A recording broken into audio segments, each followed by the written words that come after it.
So guys, in this next news story, West Midlands police have released footage of the dramatic moments shots were fired and violence erupted in a church car park in Birmingham as two former friends turned sworn enemies clashed with deadly weapons. The gunman, Awais Ahmed, was stabbed with a machete as he opened fire on a 19-year-old Antroye Coley, hitting him once in the chest on June the 26th last year. West Midlands Police's major crime unit launched a probe into the violence, but it was not immediately clear who was involved or exactly where it had unfolded. Detectives watched more than 1,000 hours of CCTV footage to establish that Ahmed and Coley had a chance encounter on Alum Rock Road at around 11:50 in the night. Ahmed quickly left the scene in a Seat Leon. Detectives believe he fetched a gun from a car parked on a nearby road. Coley also decided to arm himself, fetching a machete from his home in Hodge Hill. He went looking for Ahmed around the Alum Rock area before finding him in the Seat on a car park of Christ Church on Burney Lane in Ward End. The car park was known as a hangout of Ahmed and his friends. Coley and Junior Losino, who had driven him there, were captured on CCTV getting out of their Citroen with a glint of a machete visible in Coley's hands. The men were seen creeping up to Ahmed and his friend Arman Beg, who was sitting in the Leon. A flash was then seen from the back of the car as Ahmed opened fire with a gun, hitting Coley in the chest. Coley stabbed Ahmed with a machete before stumbling away and escaping with Losino. The injured men were driven to Heartlands Hospital by their friends, but as the injured men walked in separately, Ahmed's friends spotted Coley and so drove him to City Hospital instead. Restrictions on reporting had meant the details of the case could only be revealed for the first time today. Ahmed was jailed for 24 years at Birmingham Crown Court after being found guilty of wounding with intent and possession of a firearm with intent. Beg, who's 22, was jailed for 7 years for possession of a firearm. Losino is 21 and Coley are 19, both from Hodge Hill, admitting wounding Ahmed and are due to be sentenced at a later date. Detective Inspector Francis Knock of the West Midlands Police Service said, "This was appalling violence involving deadly weapons on the streets of Birmingham. We don't know how the motivation behind what happened. We believe Ahmed and Coley were previously very good friends, but had fallen out to such a degree they were willing to inflict serious harm and take each other's lives. When the men arrived in hospital, neither of them was prepared to say what happened, so we had to work backwards, starting with CCTV from the hospital to establish what exactly happened and where it happened. CCTV played a crucial role in building strong cases against all those involved, and the investigation started with very little information, but became clearer thanks to the recovery of painstaking examination of more than 1,000 hours of footage.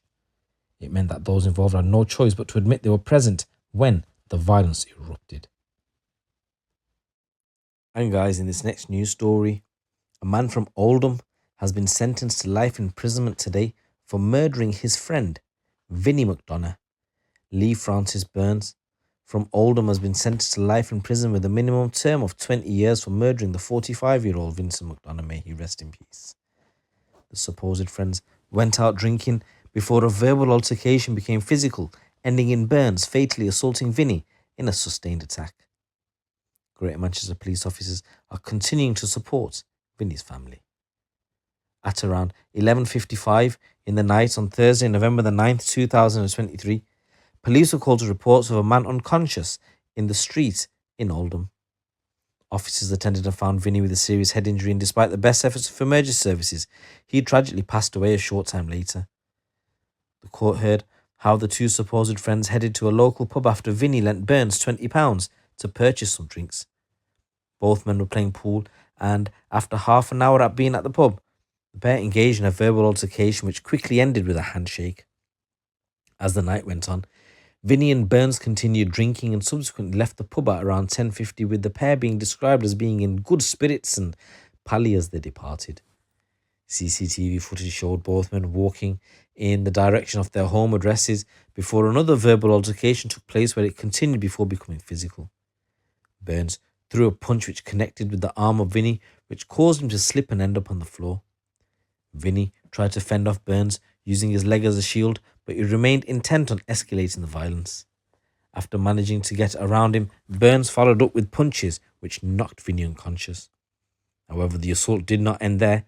With further punches and stamps to the head, he continued. Burns then left the area and headed for home, where he said to a neighbour, "I think I've killed Vinny. I stamped on his head too much." All while Vinny remained on the road unmoved.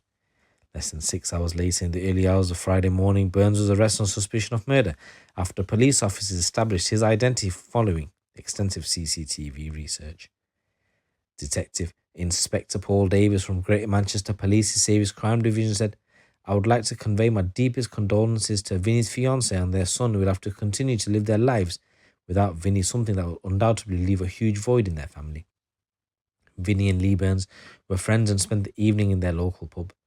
Whilst walking home, Burns began to shout and become aggressive towards Vinny before taking him to the floor. He continued to assault him, knocking him unconscious as he lay defenceless on the ground. Burns then made his way home, making no attempt to get help for Vinny. Throughout this trial, he has maintained innocence, saying he was acting in self-defense, and our investigation has been meticulous. We were able to draw up a timeline of both men's movements, securing CCTV and audio footage from local premises. I would like to thank the initial attending officers and the investigating team, whose swift action, hard work, and dedication ensured Burns was identified and arrested within a short space of time. Once again, I just want to say rest in peace to the victim. My condolences go out to your family. And in another story coming from Birmingham, Awais, a car criminal has been jailed for more than 4 years after admitting his part in a series of thefts of high-end vehicles in the West Midlands. Reese Woodthorpe's fate was sealed after police discovered an image of him on a phone that they seized, including a distinctive tattoo on his hand captured whilst he was driving one of the stolen vehicles. During a search of his home at the time of Wolverhampton, officers also recovered from down the side of a sofa a key fob and electronic equipment used to access vehicles by keyless means. An expert analyst found that at least 8 Range Rovers were stolen using that device, while a phone was seized by investigators also linked Woodthorpe to the criminal enterprise. Police believe Woodthorpe played a leading role in orchestrating and enabling numerous car thefts, mainly targeting Range Rovers, which saw vehicles valued at over £500,000 being taken. After initially denying the charge, he later changed his plea and admitted conspiracy with others to dishonestly undertaking the theft of vehicles. The 24-year-old was jailed for 4 years and 7 months at Birmingham Crown Court. Detective Constable Amy Miller from the Major Crime Unit said this was a sophisticated operation, with Woodthorpe playing a key part in this organisation. He was vital in providing equipment to others in order for them to steal high-end vehicles from their rightful owners. But we were able to compile an in-depth, detailed case against him, which resulted in now being behind bars and off our streets. She said, fighting car crime is a priority for us, but everyone can play a leading role in helping us beat car thieves. Most importantly, keep your vehicle locked at all times and always check that it's locked before walking away from it. So guys, there's a number of stories coming out from the streets of the UK. Once again, if you already haven't done so, please subscribe to the channel. Please give this video a little like. It's your boy GT. Keep it locked. Keep it real.